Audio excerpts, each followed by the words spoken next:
আজ যখন রান্না করতে যাব ঠিক তার আগে দেখলাম মোবাইলটা বেজে উঠলো। ধরতেই ওপাশ থেকে কথা আসলো, কি গো দুপুরে কি রান্না করবে? তুমি বলো তুমি কি খাবে?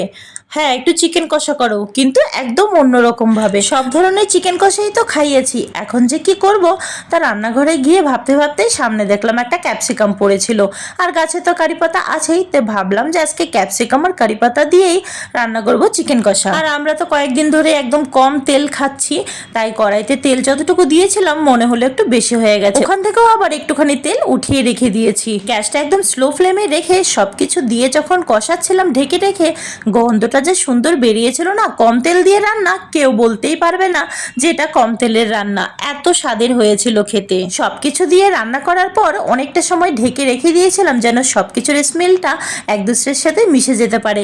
তা পরে কর্তার সামনে দেওয়ার পর কর্তা তো ভীষণ খুশি। তো চলো আজকে টাটা, ভালো লাগলে সাবস্ক্রাইব করে সাথে থেকো।